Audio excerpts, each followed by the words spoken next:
اور بھی بہت سارے احکام ہیں سورہ نساء میں. یتیم کا مال کھانے پر بہت شدید وعیدیں ہیں. یتیم کا مال کیسے کھایا جاتا ہے؟ بڑا بھائی چھوٹے بھائی کی وراثت کھا جائے, بڑا بھائی چھوٹی بہن کی وراثت کھا جائے.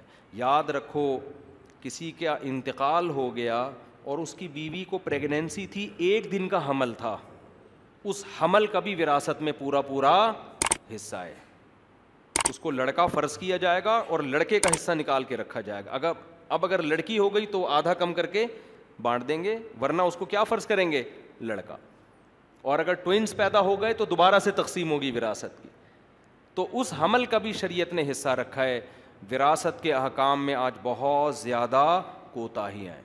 عام طور پر بعض علاقوں میں ایسا ہوتا ہے کہ بڑا بھائی وہ باپ کی ساری وراثت پہ قبضہ کر کے اس کو جیسے چاہے اڑاتا رہتا ہے, چھوٹوں کو پتہ ہی نہیں ہوتا, ان کو عید بقرعید پہ بس کھلایا پلایا جا رہا ہوتا. اور بہنوں کا حصہ تو گاؤں دیہاتوں میں تو رواج ہی نہیں ہے بہنوں کا حصہ دینا. تو قرآن نے یہاں عورت کی وراثت کھانے کو منع کیا. دیکھو, غیرت کے ساتھ زندگی گزارو, خدا کی قسم مزہ نہ آئے پیسے واپس. جو آدمی 5 روپے کی لالچ کرتا ہے 5 کروڑ کی بھی وہی کرتا ہے, اور جو 5 کروڑ کی لالچ نہیں کرتا وہ 5 روپے کی بھی لالچ نہیں کرتا. ایک زندگی میں اصول بنا لو کہ میرا پیسہ صرف وہ ہے جو میرا ہے. کسی کی جیب میں کیا ہے, آپ کی بیوی کے پاس کہاں سے پیسہ آتا ہے, اس کے باپ نے اس کو کیا دیا, اس کے پاس کتنا سونا ہے, اس سے بے غرض ہو جاؤ آپ. بہت سے مرد اپنی عورتوں کو تنگ کرتے ہیں, تمہارے پاس اتنا پیسہ ہے کہاں چھپا کے رکھا ہوا ہے, تم بتاتی نہیں ہو, تمہارے باپ نے تمہیں اتنا دیا, تمہیں وراثت تمہیں اتنی ملی, کہاں چھپا کے رکھا ہوا ہے. چھوڑو یار, تمہارا تھوڑی ہے وہ, تم اپنی ذمہ داری ادا کرو. آلو پیاز ٹماٹر کی عید بقرعید کی اپنی ذمہ داری ادا کرو. بولو بھائی مجھے اللہ نے مرد بنایا, گھر کا سربراہ بنایا, مجھے جو اللہ دے گا, جو میرے حقوق ہیں وہ میں پورا کروں گا. عورت پر کو اللہ نے مال دیا, لیکن اس مال میں شوہر کا حق بالکل بھی بولو نہیں ہے. یہ اللہ کا قانون ہے بنایا ہوا. اس مال میں شوہر کا حصہ مرنے کے بعد تو ہے, زندگی میں نہیں ہے, کوئی حصہ نہیں ہے اس میں. حتیٰ کہ بچوں کا بھی ٹوٹل خرچہ کس کے اوپر ہے؟ باپ پر. وہ بھی شریعت نے ماں پر نہیں ڈالا.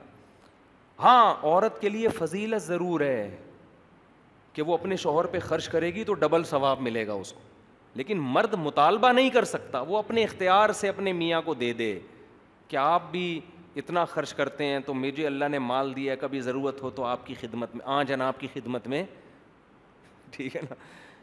عبداللہ بن مسعود رضی اللہ تعالیٰ عنہ کی زوجہ حضرت عبداللہ بن مسعود بڑے مسکین تھے. ہمارے نبی صلی اللہ علیہ وسلم نے خواتین کو ترغیب دی صدقہ خیرات کی. تو حضرت عبداللہ بن مسعود کی زوجہ حضرت زینب وہ نبی کے گھر آئیں اور پوچھا یا رسول اللہ. اچھا, انہوں نے حضرت عبداللہ بن مسعود سے پہلے پوچھا کہ میں آپ کو صدقہ دے سکتی ہوں, آپ میرے شوہر ہیں, کیا نبی سے آپ جا کے پوچھ لیں گے؟ عبداللہ بن مسعود کو شرم آئی کہ میں اپنے بارے میں کس سے جا کے پوچھوں؟ نبی سے, کہ میری بیوی مجھے پیسے دینا چاہتی ہے, کیا اس کو صدقے کا ثواب ملے گا؟ غیرت تھی صحابہ نے فرمایا میں نہیں پوچھوں گا جا کے, یہ مجھے شرم آتی ہے اس سے ایسا پوچھتے ہوئے, تم نے پوچھنا ہے تم ہی جا کے پوچھو. لیکن ان کو کہا کہ نام نہیں بتانا, کہ میرے بارے میں, ایک حیا آتی ہے نا انسان کو, میرے بارے میں نہیں بتانا, ایسی کامن مسئلہ پوچھنا. تو حضرت زینب چلی گئی رسول اللہ صلی اللہ علیہ وسلم کے گھر پہ. حضرت بلال خادم تھے, باہر نکلے, کون ہو, کیوں آئی ہو, نام نہیں بتایا.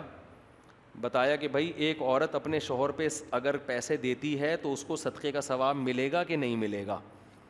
نبی نے پوچھا نام پوچھ کے آؤ, کون پوچھ رہی ہے؟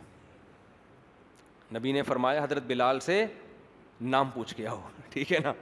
اب وہ چاہ رہی تھی کہ نام نمایاں نہ ہو تاکہ شوہر کے راز فاش نہ ہو نا. ہوتا یہ ہے نا کہ جو عزت دار لوگ ہوتے ہیں وہ نہیں چاہتے اس طرح شوہر کا نام فاش نہ ہو. تو انہوں نے پھر صرف اپنا نام بتایا, زینب. پوچھو زینب آئی ہیں, تو تاکہ مدینہ میں تو بہت ساری زینب نام کی عورتیں تھیں. حضرت بلال نے جا کے نبی سے عرض کیا یا رسول اللہ, جو خاتون مسئلہ پوچھنے آئی ہیں ان کا نام ہے زینب. آپ نے فرمایا ایو زیانب, کون سی زینب؟ مدینہ میں تو زینب نام کی خاتون بہت ہیں, ان سے پوچھو کون سی زینب. شاید نبی اس لیے بھی پوچھنا چاہ رہے تھے کہ شوہر کا تو پتہ چلے کس شوہر پہ خرچ کرنا چاہتی ہیں. شوہر کا تو پتہ چلے. تو حضرت بلال نے آ کے پوچھا, نبی پوچھ رہے کون سی والی زینب؟ پھر انہوں نے فرمایا کہ عبداللہ بن مسعود کی بیوی. حضرت بلال نے جا کے بتایا, نبی تو خوش ہوئے, وہ تو چاہتے تھے عبداللہ بن مسعود پہ خرچ ہو. تو آپ نے فرمایا حضرت بلال سے ان کو بتا دو تمہیں 2 اجر ملیں گے اگر اپنے شوہر پہ خرچ کرو گی, ایک صدقے کا اور ایک رشتہ داری جوڑنے کا. رشتہ داری جوڑنے میں میاں بھی تو آتا ہے نا, وہ بھی تو رشتہ داری ہے نا وہ بھی کیا ہے. تو عورت اگر اپنے شوہر پہ خرچ کرے, لیکن شوہر لالچی نہ ہو. جو لالچی میاں ہے نا, ان کی عورتوں کو میں منع کرتا ہوں کہ اپنے شوہروں پہ خرچ کرو. پتہ نہیں لالچی لوگوں سے کچھ شاید ذاتی طور پر ہمیں کوئی بغض ہے. لالچی آدمی کو 5 روپے بھی کھلانے کا دل نہیں کرتا, اس سے اس کی لالچ اور بڑھتی ہے. مستغنی ہو آدمی, عورت کے مال پہ نظر نہ رکھے, پھر عورت کو چاہیے اس پہ بھی.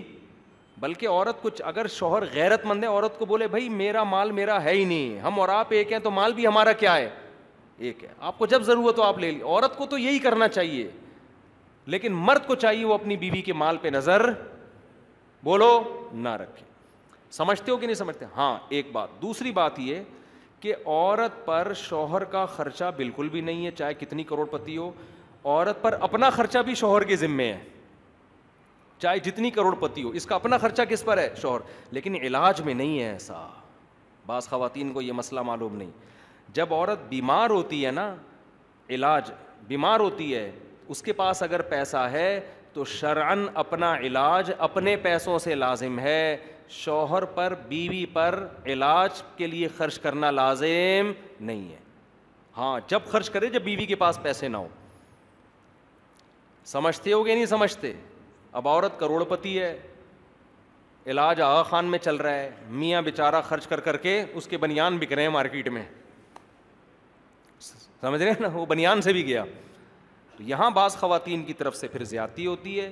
تو علاج کا جو خرچہ ہے, اگر پیسہ ہے, پیسہ نہیں ہے تو پھر تو شوہر کی اخلاقی ذمہ داری ہے, وہ بیچاری کہاں سے کرے گی. اگر اس کے پاس پیسہ ہے, دیکھو اگر عورت کے پاس 1 کروڑ روپے بھی ہیں, آلو پیاز ٹماٹر کا خرچہ پھر بھی کس کے ذمے ہے؟ شوہر کے ذمے, چاہے وہ رکشا چلا رہا ہو, کیونکہ یہ نان نفقے میں آتا ہے. علاج نان نفقے میں نہیں آتا, سمجھتے ہیں؟ نان نفقہ کس کے ذمے ہے؟ شوہر کے ذمے, چاہے وہ غریب ہے. لیکن علاج نان نفقے میں نہیں آتا. ہر آدمی کا علاج اصل میں اس کے اپنے پیسوں سے ہوتا ہے. جیسے آپ اگر مر جائیں گے نا, تو آپ کے کفن دفن کا خرچہ سب سے پہلے آپ کے خرچے پہ ہوگا. تبھی وراثت میں تھے سب سے پہلے کیا نکالا جاتا ہے؟ کفن دفن کا خرچہ. تو اسی طرح بیماری میں علاج کا خرچہ سب سے پہلے کس پر ہے؟ آپ پر. آپ کے ابا بیمار ہیں تو ان کا علاج سب سے پہلے ان کے پیسوں سے ہوگا. اماں بیمار ہیں تو اماں کا علاج سب سے پہلے اماں کے پیسوں سے ہوگا. بھائی بیمار ہے تو بھائی کا علاج سب سے پہلے بھائی کے. آپ بیمار ہیں تو آپ کا علاج سب سے پہلے آپ کے پیسوں سے. وہ ختم ہو جائیں پھر ادھر ادھر تعاون ہوگا. تو یہ بھی ایک اہم ترین مسئلہ ہے جو ہماری خواتین کو معلوم نہیں ہے. ایک افراط و تفریط ہے نا. یورپ میں شوہر اپنی بیوی کو 5 روپے کی چائے بھی نہیں پلاتا, اور ہمارے یہاں پورا ہی نچوڑ لیا جاتا ہے میاں کو. تو اعتدال اس میں ضروری ہے. تو اس لیے خواتین کو بولو کہ جب علاج ہونا تو پھر پہلے اپنے پیسے. لیکن ہمارے ہاں مرد الحمدللہ ایسا کرتے نہیں ہیں. بیوی کے پاس پیسہ ہو نہ ہو پھر بھی مرد اپنا پیسہ خرچ کرتا ہے.